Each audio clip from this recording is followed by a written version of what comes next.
नमस्कार विद्यार्थी मित्रांनो, स्वागत आहे तुम्हा सर्वांचं RRB and SSC exam update या आपल्या एज्युकेशनल यूट्यूब चॅनलवरती. तर आपला आजचा व्हिडिओचा भाग 1 आहे, ज्यामध्ये आपण भारतीय रेल्वे विभागामधील जी आपली सध्याची RRB आणि NTPCची जी आपली परीक्षा येणाऱ्या काही दिवसांमध्ये होणारी आहे, त्या परीक्षेसाठी आपण मराठी भाषेमधून काही अतिशय परीक्षाभिमुख असे प्रश्न आपण आजच्या व्हिडिओमध्ये आपण सराव करणार आहोत, ज्यामधले बरेच प्रश्न जे आहे तुमच्या परीक्षेमध्ये विचारले देखील जाऊ शकणारे आहेत. त्यामुळे तुम्ही जर RRB NTPCची तयारी करत असाल तर तुम्हाला या प्रश्नांची उत्तरे माहिती असणं अतिशय आवश्यक आहे, कारण का अशा प्रकारचा प्रश्न तुम्हाला परीक्षेमध्ये 100% फिक्स हा विचारला जात असतो आणि जर तुम्हाला त्याचं उत्तर देता येत नसेल तर तुम्ही त्याचं आन्सर जे की चुकीचं देऊ शकता. त्यामुळे आपल्या व्हिडिओमधील जेवढे काही प्रश्न तुम्हाला आम्ही देत असतो ते परिपूर्ण एक्झाम ओरिएंटेड असतात, एक्झाम एक्सपेक्टेड असतात.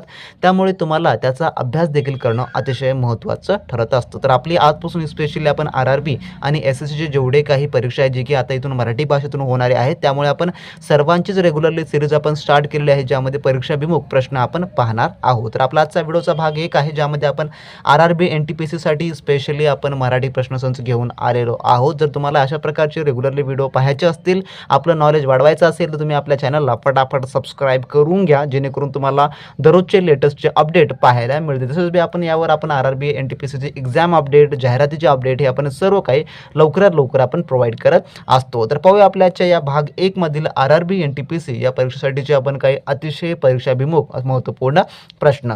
तर यामधला आपला प्रश्न क्रमांक 1 असा आहे, जो की प्रश्न पहिला, अवकाशातील ताऱ्यांच्या समूहाला काय म्हणतात? तर अवकाशातील जे ताऱ्यांचा समूह असतो त्याला काय म्हणतात? तर आपण जे आहे बेसिकली जे प्रश्नांचं स्वरूप आपलं असणार आहे तो आहे बेसिक टू हार्ड लेवल.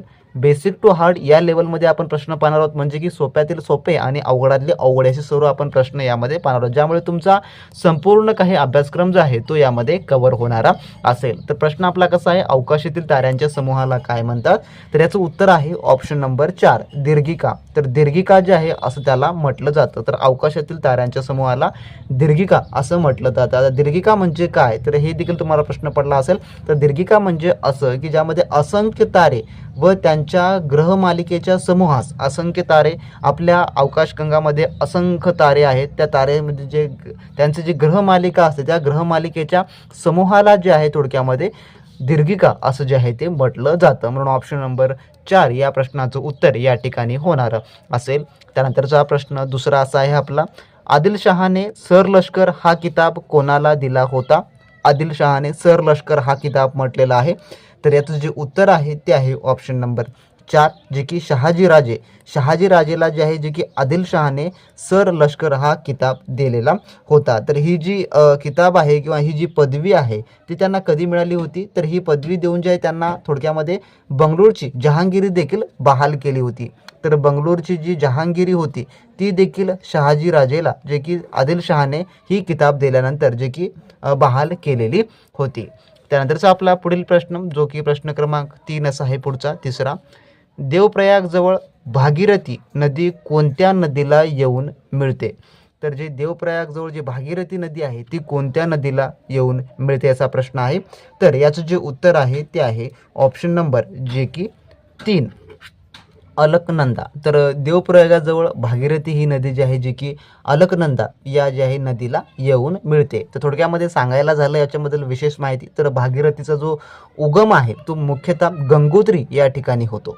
कुठं होतो? तर गंगोत्री या ठिकाणी होतो. आणि ही जी नदी आहे मुख्यतः पाहिलं तर उत्तराखंड राज्य, त्यानंतर उत्तर प्रदेश हे जे राज्य आहेत या राज्यातून वाहते, त्यानंतर बिहार, त्यानंतर पश्चिम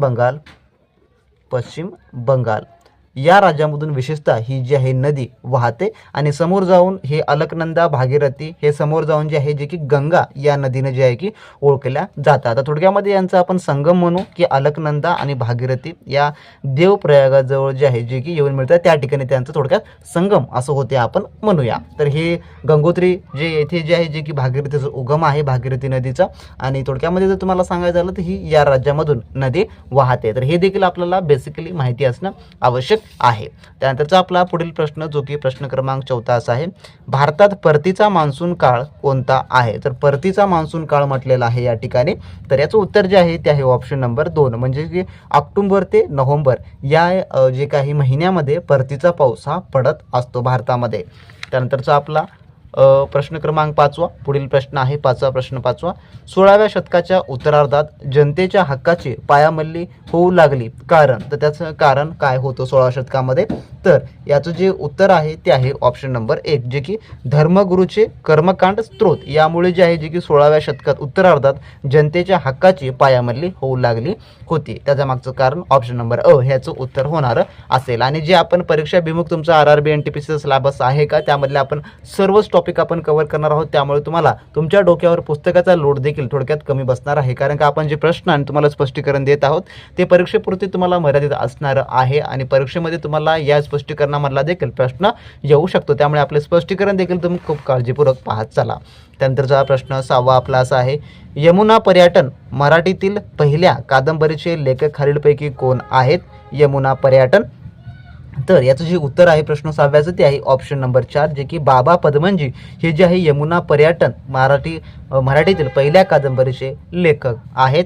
त्यानंतरचा आपला पुढील प्रश्न जो की प्रश्न क्रमांक 7 असा आहे, गुजरातमधील विजयानिमित्त फतेपूर सिक्री ते बुलंद दरवाजा कोणी बांधला होता? जे की विजयानिमित्त गुजरातमधील विजयानिमित्त फतेपूर सिक्री येथे बुलंद दरवाजा कोणी बांधला होता असा प्रश्न आहे. तर याचं जे उत्तर आहे ते आहे ऑप्शन नंबर जे की 2, अकबर. तर अकबराने जे आहे जे की गुजरातमधील विजयानिमित्त जे की फतेपूर सिक्री येथे जे आहे थोडक्यामध्ये हा बुलंद दरवाजा बांधलेला होता. तर गुजरातमधील विजय फतेपूर सिक्री कुठं आहे? तर हे आहे उत्तर प्रदेश राज्यामध्ये. हे देखील तुम्ही लक्षात ठेवून घ्या. उत्तर प्रदेशमध्ये राज्यामध्ये आहे आणि याची निर्मिती म्हणजे थोडक्यामध्ये हे कधी बांधण्यात आलं बुलंद दरवाजा? ते आहे 1602 साली. 1602 साली जे आहे थोडक्यामध्ये हा दरवाजा बांधण्यात आलेला होता आणि याची जी उंची आहे या दरवाजाची, ती उंची जी आहे ती आहे 280 फूट. 280 फूट हा दरवाजा जो आहे तो उंच आहे. तर तुम्हाला हे देखील डीपली किंवा हे नाही विचारलं तर या बुलंद दरवाजा कधी बांधण्यात आला हे देखील तुम्हाला परीक्षेमध्ये प्रश्न विचारला जाऊ शकतो. त्यामुळे हे इसवी सन तुम्हाला ध्यानात ठेवणं अतिशय महत्त्वाचं आहे. त्यानंतरचा आपला पुढील प्रश्न जो 8वा प्रश्न आहे, खालीलपैकी हे ऐतिहासिक शहर ओलान नदीकाठी वसलेलं आहे? तर कोणतं शहर आहे जे की ओलान नदीकाठी वसलेलं आहे? तर याचं उत्तर आहे ऑप्शन नंबर जे की 3, मिलान. तर मिलान हे जे शहर आहे थोडक्यामध्ये ओलान नदीकाठी वसलेलं आहे. त्यानंतरचा प्रश्न 9वा आपला, 1954 साली पंचशील तत्वे कोणी मांडली होती? तर 1954 साली पंचशील तत्वे कोणी मांडली होती?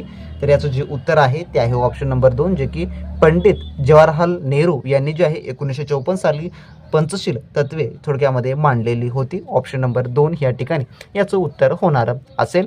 त्यानंतरचा प्रश्न 10वा आपला, छत्रपती शिवाजी महाराजांचे धाकटे पुत्र छत्रपती राजाराम महाराज यांच्या आज्ञेवरून रामचंद्रपंत अमात्य यांनी कोणता ग्रंथ लिहिला? तर कोणता ग्रंथ लिहिला होता यांनी? तर याचं उत्तर जे आहे ते आहे ऑप्शन नंबर 2, जे की आज्ञापत्र हा ग्रंथ लिहिला होता.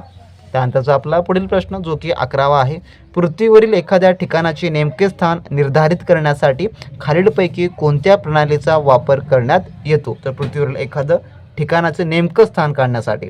तर याचं जे उत्तर आहे ते आहे ऑप्शन नंबर 4, जे की GPS, त्याला ग्लोबल पोझिशन सिस्टम आपण असं म्हणतो. तर GPSचा जो आहे तो वापर केला जातो पृथ्वीवरील एखाद्या नेमक्या ठिकाणाचं जर आपल्याला विशेष त्याची माहिती काढायची झाल्यास.